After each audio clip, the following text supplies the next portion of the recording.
嘿，大家好，这里是炫创意，我是林翰。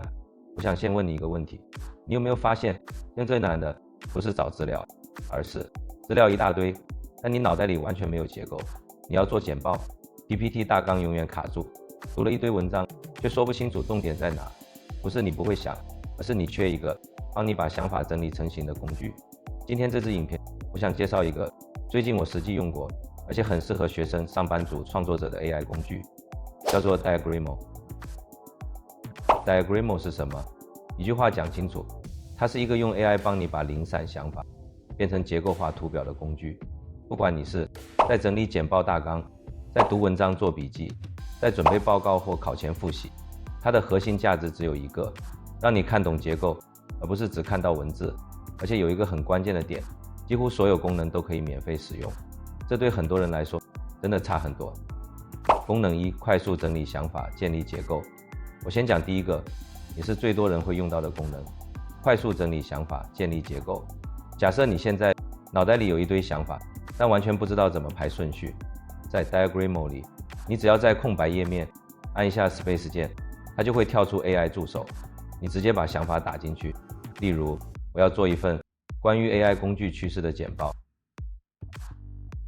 下一步，你选取这段文字，点击 Visualize， 你会看到它直接帮你转成一个有层次、有逻辑的图表。这一步对做 PPT、做简报的人来说，真的可以省下很多规划时间。功能二，阅读整理与复习。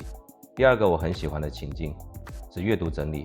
你在看文章、PDF 笔记的时候，很常会遇到一个问题，我好像看懂了，但要我讲给别人听，我讲不出来，因为你脑袋里没有结构。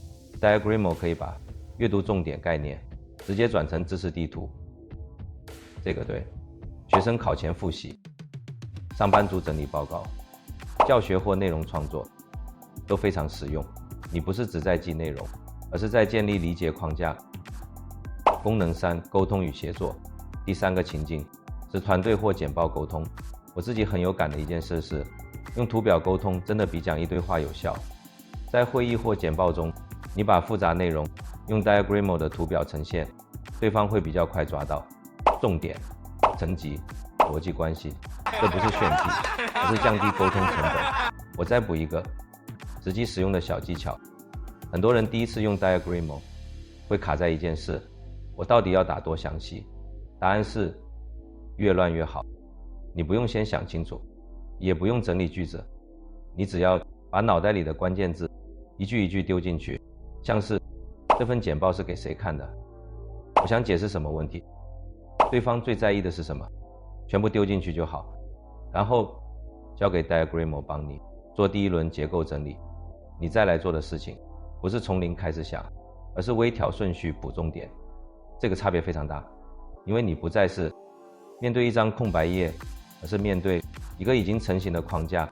我自己现在的用法是，一开始先用 Diagrimo 拉结构，确认逻辑顺不顺，再把那个结构拿去做 PPT 教学脚本，等于先想清楚再开始做，而不是边做边卡住。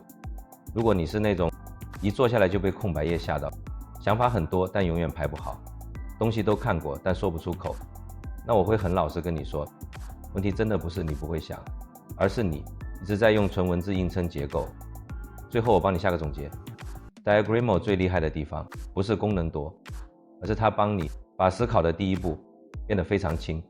你不用很聪明，也不用很有逻辑，你只要开始丢想法，剩下的让工具帮你先整理好。总结，我自己的实际感受是， Diagrimo 不会取代你思考，但它会帮你把思考整理好，而且因为操作很直觉，几乎免费，不需要学很久，你可以很快就放进日常流程里。如果你现在做简报常卡大纲，读完东西记不住，想把想法整理清楚，我会建议你直接自己去试一次 Diagrimo。 我会把链接放在说明栏，也会放在置顶留言。你不用一次学会所有功能，你只要试着把一个主题变成一张图表，你就会知道这个工具在帮你省什么。如果这支影片有帮你理清怎么把想法整理成结构，记得按赞、订阅、开启小铃铛，留言跟我说你现在最想整理的是简报、读书还是工作笔记。这里是炫创意，我是林翰。我们下次见。